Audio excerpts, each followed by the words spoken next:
आऊज़ु बिल्लाहि मिनश्शैतानिर्रजीम बिस्मिल्लाहिर्रहमानिर्रहीम।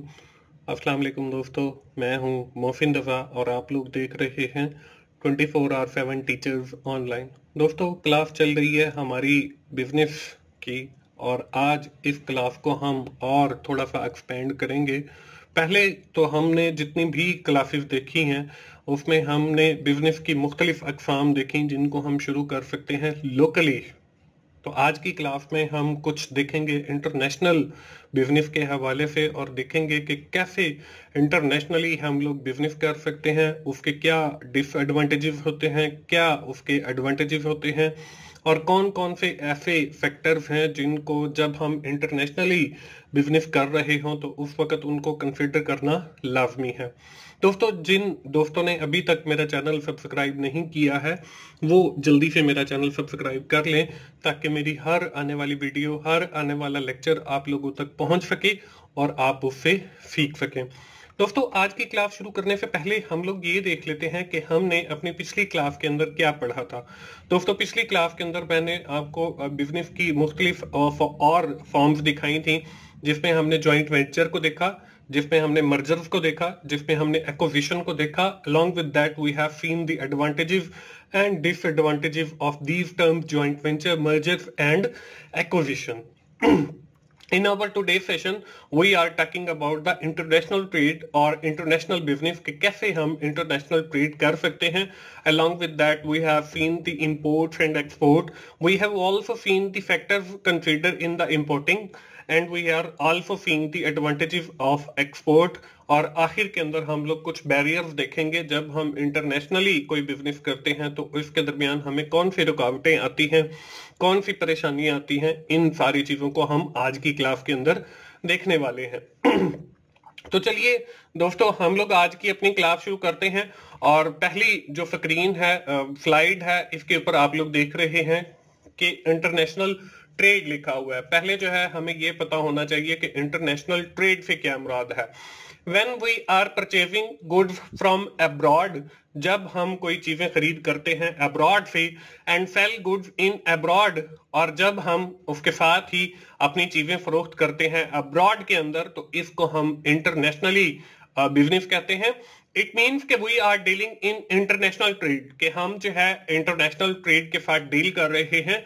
International trade involve import and export, कि इसमें हमारे पास दो चीजें होती हैं, एक इंपोर्ट होती है और दूसरा हमारे पास एक्सपोर्ट होती है। तो अगली स्लाइड के ऊपर दोस्तों हम ये भी देख लेते हैं कि इंपोर्ट्स क्या होती हैं और एक्सपोर्ट क्या होती है। दोस्तों, पहले जो है हम लोग देख लेते हैं कि इंपोर्ट्स क्या होती है। कमोडिटीज, गुड्स और services bought from abroad is known as import. जब भी हम कोई शेयर गैर मुल्क से खरीदेंगे तो इसको हम इंपोर्ट कहेंगे, यानी कि हम उस मुल्क से अपने मुल्क के अंदर वो चीज मंगवा रहे हैं। मोस्टली जो हमारी प्रोडक्ट हैं वो या तो चाइना से इंपोर्ट की जाती हैं, या फिर जापान से इंपोर्ट की जाती हैं, या यूएसए, यूके से इंपोर्ट की जाती हैं। तो ये सारी जो जितनी भी चीजें हैं जो किसी दूसरे मुल्क से खरीद करके हमारे मुल्क के अंदर लेकर आएंगे, इनको हम इंपोर्ट्स कहते हैं। दोस्तों, इसके अंदर मोस्टली जो है आपके पास गाड़ियां आ जाती हैं, व्हीकल आ जाती हैं। इसके अलावा और बहुत सारी प्रोडक्ट या सर्विसेज हैं जो हम दूसरे ममालिक से अपने मुल्क के अंदर, पाकिस्तान के अंदर लेकर आते हैं और इनको हम इंपोर्ट्स कहते हैं। अब इसके साथ दूसरी जो टर्मिनोलॉजी है जिसको हम एक्सपोर्ट कहते हैं। अब आपने इनको याद कैसे रखना है? आपने एक्सपोर्ट याद रखना है, इन और आउट याद रखना है। अगर हमारे मुल्क के अंदर वो चीज आ रही है यानी कि इन है और आए है तो इंपोर्ट होगा। अगर हमारे मुल्क से कोई चीज जा रही है यानी कि कमोडिटीज, गुड्स और services sale and transfer to abroad is known as export. यहाँ पे भी इंपोर्ट का लफ्ज लिखा हुआ है लेकिन यहाँ पे एक्सपोर्ट लिखा जाना है कि जब आप कोई चीज किसी दूसरे मुल्क के अंदर भेजेंगे, उसको ट्रांसफर करेंगे या उसको फरोख्त करेंगे, तो उसको हम जो है एक्सपोर्ट कहते हैं। और जब हम इंपोर्ट और एक्सपोर्ट कर रहे होते हैं अब्रॉड के साथ यानी कि दूसरे गैर ममालिक के साथ, तो इसको हम इंपोर्ट और एक्सपोर्ट का बिजनेस कहते हैं और इसको हम इंटरनेशनल ट्रेड भी कहते हैं। इंपोर्ट और एक्सपोर्ट का जो बिजनेस है वो लोकली भी किया जा सकता है कंपनीज का आपस के अंदर, कि एक कंपनी से चीज आ रही है और दूसरी कंपनी को चीज जा रही है, तो समटाइम इसे भी जो है हम इंपोर्ट एंड एक्सपोर्ट का बिजनेस कहते हैं। लेकिन जब हम बात करते हैं इंटरनेशनली, तो इट मींस कि we are talking about the different cities, कि हम दूसरे मुल्कों की बात कर रहे हैं। तो यहाँ पे इंपोर्ट एंड एक्सपोर्ट आ गया। इसके बाद आगे जो है हम कुछ फैक्टर्स देख लेते हैं। जब हम कोई इंपोर्टिंग कर रहे होते हैं तो उस वक्त हमें ये फैक्टर जो है कंसीडर करने पड़ते हैं। उसमें जो है पहला जो फैक्टर है वो है identification of product to be import. सबसे पहले हम ये देखते हैं कि हमने कौन सी चीज जो है वो वहां से दूसरे मुल्क से मंगवानी है। इसके बाद हमारे पास जो दूसरा फैक्टर है जिसको कंसीडर किया जाता है इंपोर्टिंग, वो है प्रोसीजर। इसके लिए फिर हम देखते हैं कौन सा प्रोसीजर जो है हम लोग अख्तियार करेंगे जिसके तहत जो है वो वहां से हम प्रोडक्ट जो है अपने मुल्क में लेकर आएंगे। इसके बाद जो है हम तीसरा जो फैक्टर है वो देखते हैं मेथडोलॉजी, कि उस शय को तैयार करने के लिए या कौन सी टेक्नोलॉजी इस्तेमाल करके वो शय तैयार की गई है, आया वो शय हमारी जो एक्सपेक्टेशन या हमारी जो रिक्वायरमेंट्स हैं उसको भी पूरा करती है या नहीं पूरा करती है। इसके बाद अगला जो फैक्टर है वो है टेक्निकल प्रोसेस, कि इसको लाने के लिए कौन सा प्रोसेस इन्वॉल्व होगा, उसके अंदर कितने इंटरमीडियरीज होंगी, कितने लोग इन्वॉल्व होंगे, आया कि हम वो बहरी रास्ते से लेकर आएंगे, आया कि हम फिजाई रास्ते से लेकर आएंगे या बाय रोड लेकर आएंगे। तो कौन सा जो प्रोसेस है उसके अंदर टेक्निकल प्रोसेस इन्वॉल्व होगा उस चीज को लाने के लिए। इसके बाद अगला जो पॉइंट है डॉक्यूमेंट फॉर इंपोर्ट, कि उसके लिए हमें कौन कौन से डॉक्यूमेंटेशन की जरूरत पड़ेगी। उसके लिए कस्टम्स के डॉक्यूमेंट हैं या कुछ और टैक्सेशन के डॉक्यूमेंट हैं, तो हमें कौन कौन से लीगल डॉक्यूमेंट्स की जरूरत पड़ेगी फॉर इंपोर्टिंग दैट प्रोडक्ट, उस चीज को इंपोर्ट करने के लिए। तो ये हैं दोस्तों कुछ फैक्टर, जब हम कोई शय बाहर से मंगवाते हैं तो उस वक्त इन फैक्टर्स को कंसीडर करना जो है वो बहुत जरूरी होता है। इसके साथ दोस्तों ये तो बात हो गई इंपोर्टिंग की, इसी तरह एक्सपोर्टिंग के भी कुछ बातें हैं या उसके कुछ एडवांटेजेस हैं।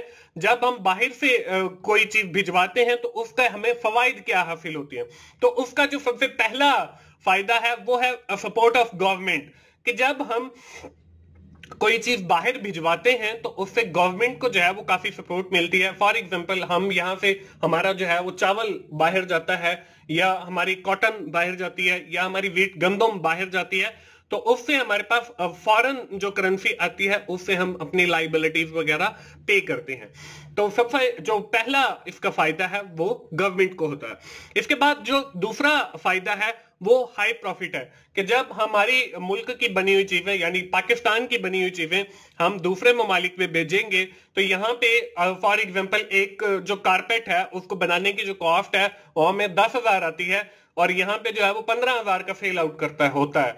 और जब हम वही कारपेट जो है वो दूसरे किसी कंट्री के अंदर भेजते हैं तो वो जो कारपेट है जो हमारा 15,000 का सेल हो रहा था तो वो हमारा 20-25,000 का या 30,000 का जाएगा या इससे भी ज्यादा का जाएगा, क्योंकि वहां पे डॉलर के अंदर जो है हमें रिटर्न आना है तो शायद हो सकता है कि इससे भी ज्यादा अमाउंट पे जाए। तो इसका जो दूसरा बड़ा फायदा है एक्सपोर्ट का वो ये है कि हमें हाई प्रॉफिट मार्जिन मिल जाता है जब हम अपनी जो चीज है उसको बाहर फरोख्त करते हैं। इसके बाद जो तीसरा इसका फायदा है वो है प्राइड फॉर द कंट्री, कि इससे जो है वो मुल्क को भी फख्र हासिल होता है। जैसे हम ये कहते हैं कि हम खुराक के अंदर जो है वो खुद कफील हैं, ना सिर्फ हम खुद कफील हैं बल्कि हम खुराक जो है वो बाहर एक्सपोर्ट भी करते हैं। तो इसका मतलब ये है कि हम अपनी जो गंदम है वो बाकी मुल्कों को देते हैं।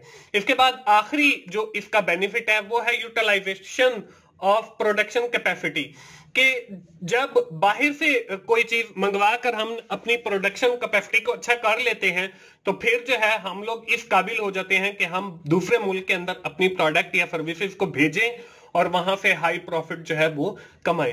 तो ये हैं दोस्तों कुछ एडवांटेजेस एक्सपोर्टिंग के जब हम अपनी प्रोडक्ट किसी दूसरे मुल्क के अंदर भिजवाते हैं। दोस्तों ये तो बात हो गई इंपोर्ट एंड एक्सपोर्ट की। तो जब हम इंटरनेशनली ट्रेड कर रहे होते हैं तो उस वक्त हमें कुछ बैरियर्स का भी सामना करना पड़ता है, कुछ रुकावटें भी आती हैं। तो हम जो है उनको भी देख लेते हैं कि जब हम इंटरनेशनली ट्रेड कर रहे होते हैं, तो उस वक्त कौन से बैरियर ऐसे हैं जो हमें सामना जिनका करना पड़ सकता है। तो इसमें पहली जो बात है वो है सोशल एंड कल्चरल चेंज। जब हम कहीं से कुछ मंगवाते हैं या कुछ भेजते हैं तो हो सकता है कि वहां का जो कल्चर है वो कुछ और हो और यहाँ पे जो कल्चर है वो कुछ और हो। जैसे हम कह देते हैं कि जी अमेरिका के अंदर मोस्टली जो लोग हैं वहां की जो ड्रेसिंग है वो पैंट शर्ट है, तो पाकिस्तान का जो कल्चर है वहां पे जो है वो मोस्टली जो लोग हैं वो सलवार कमीज पहनते हैं और सर पे जो है वो तहमद बांधते हैं। तो हो सकता है कि जब हम कोई चीज बाहर भिजवाएं तो वो लोग जो है जैसे हमारे हैंडीक्राफ्ट हैं तो वो बाहर जो है वो बहुत अच्छे समझे जाते हैं और हाई मार्जिन के ऊपर जो है वो लोग उनको खरीदते हैं। लेकिन पाकिस्तान के अंदर चूंकि वो बनाए जाते हैं तो इसलिए उनकी जो डिमांड है वो पाकिस्तान के अंदर जो है वो थोड़ी सी कम होती है। इसी तरह हमारे पास जो अगला है वो है रिलीजन।